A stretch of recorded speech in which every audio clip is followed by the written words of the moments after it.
With the grandkid. All right, everybody, we're live at South Decatur High School as your Cougars get ready to face off against the Waldron Mohawks this evening. Going for victory number 10 of the season. Have Coach Dixon with us. Coach, once again, thank you for gracing us with your presence. Yeah. I know you liked that the other night. Yeah, that was pretty good. No problem. Anytime that I can be of service, you just let me know. That's it. So I'll do everything I can.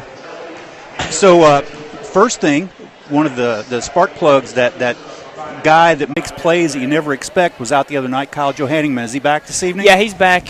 He was out from practice on Wednesday too, but he's back. You can tell he's still not 100%, but he'll be okay. We didn't really get up and down the floor a whole lot yesterday, so we'll see how that goes for him as the game progresses. But you kind of know when he gets in there. Oh yeah, his body's going to be on the floor. Yes. at some point out there. So yes, you definitely know that. You can tell big time. But it's like I said, it's just one of those things you don't know what to expect when you've been that sick and have had to miss that much. You don't know. It's like kind of like Nolan Storm. JV wise, he's missed a lot of days being sick too. So again, we'll see what he's got. Yeah. We'll give him all the opportunity that we can with him.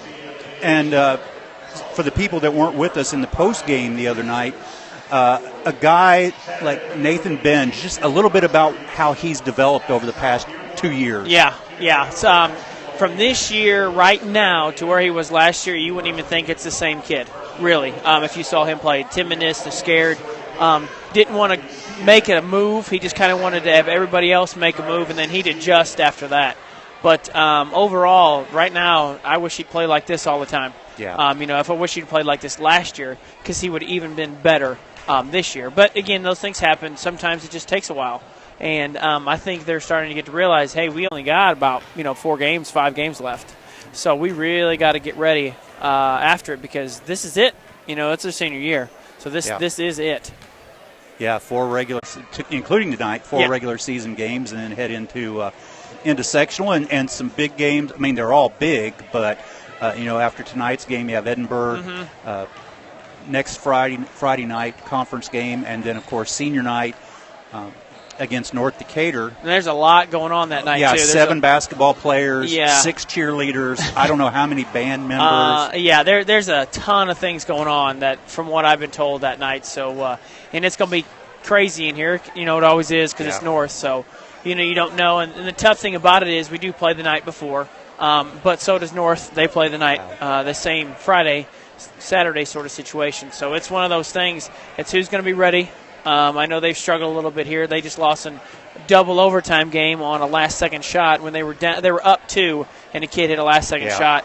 That can kind of make or break your season about this time of year. Hopefully it doesn't for them. I know they're young, so hopefully it doesn't really damper their spirits, because they have good players. Yeah. They really do. They play hard, and they've been in lots of games. Yeah, I think 1-11 for them in the last 12. I think so. And you wouldn't, when you look at the kids who are on there, the quality.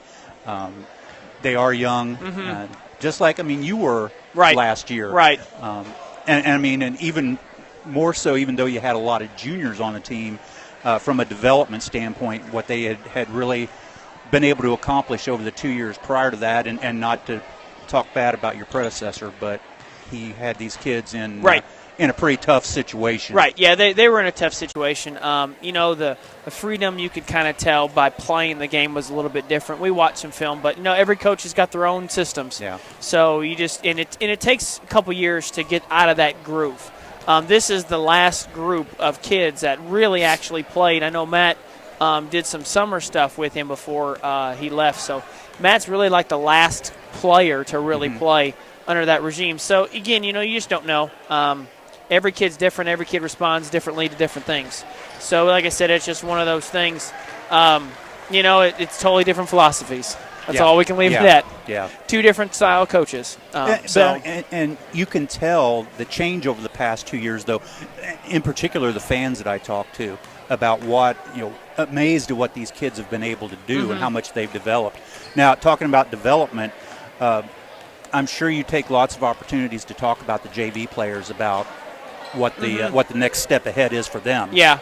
One that we've really talked about lately here has been Cooper Maple. He's really done some things that we were actually surprised that he's doing, because we knew he could, but we didn't know he could do it this much.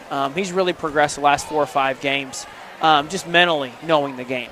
He watches basketball all the time, plays video games all the time, but just his ability to look at the next level, of the game has really opened our eyes. Say, oh, okay, because that's a kid we're going to have to count on next year. Yeah.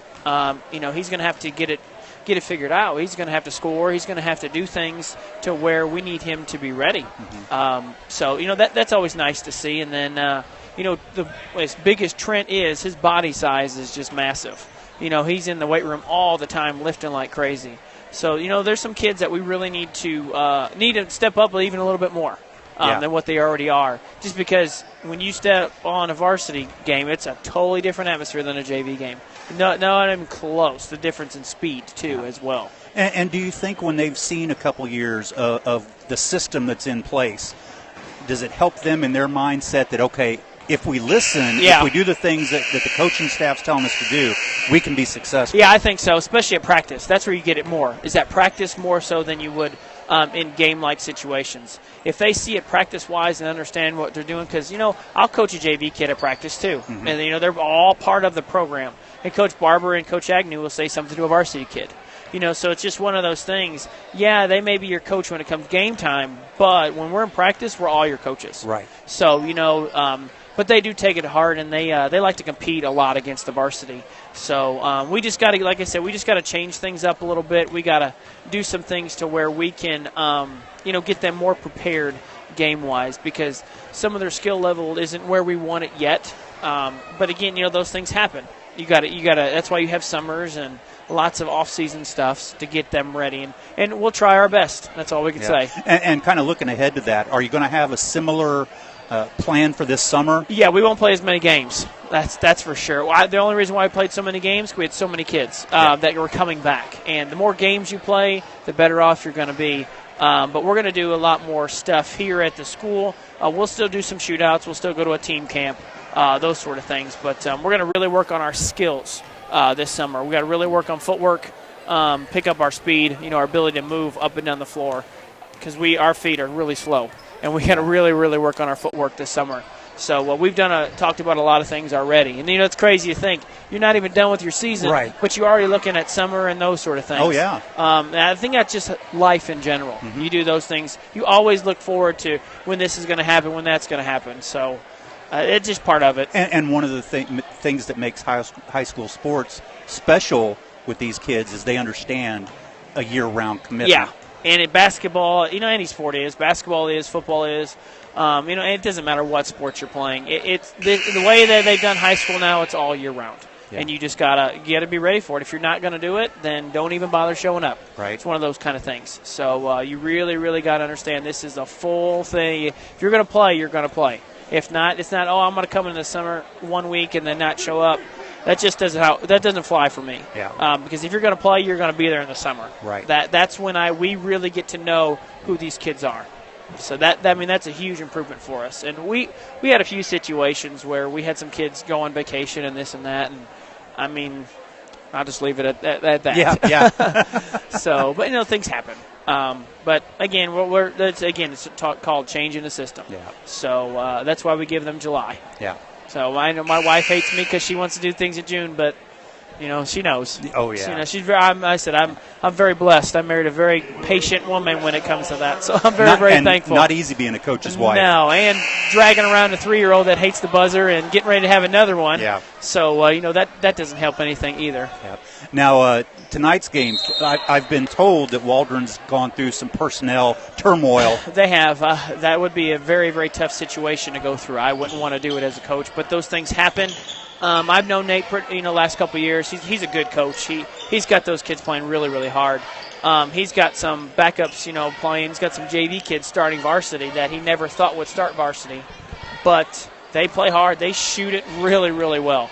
Really well. They still have some size, and they got some athletic kids. So it's not going to be one of those games. It's like, we got this. No. If they're hitting their shots, they're very dangerous. So with our guys, what do they need to do? Well, we got to make sure we defend the shot, the outside jump shot, because they will shoot it a step in front of that volleyball line.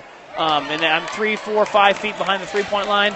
They'll launch it. And we've seen that before from other teams this year. And they'll shoot it with no They won't just stop shooting it, though. It doesn't matter. If they're missing, they'll still shoot it. So we really have to be able to get the long rebounds tonight and have to defend the outside jump shot. That's going to be the key for us. Yeah. So one of those things, and you've talked about a lot, is you have that lanky group, but they have to have their hands up. Right. And we did a little drill yesterday that really helped us tremendously with that, and I thought we did it really well yesterday. So they know what to expect. They know they've watched. A lot of them watch film and seen what's going on with that. So it's going to be one of those games. I don't know. It really depends on how we come out and how they come out and what this game's going to be like. But I definitely know one thing: it will be up and down. That's for sure. They've scored 70s 3 times. Oh, wow. They also give up 102 in one game. So, it's going to be up and down. Yeah. It's like last year's game. It was an up and down, fast-paced game. I think we lost by 4, but that game was intense. Yeah. It was up and down all over the place, and I expect that again tonight. So all right. We'll see how it goes. Hopefully it goes in our favor, but like I said, you just never know. Good deal, Coach. Good luck this evening. All right, thanks. We'll see you after the it. game. All right, take care. Coach Dixon with his pregame comments. We'll be back at about 7:15 with the Stones Farm Service pregame show. We'll be back.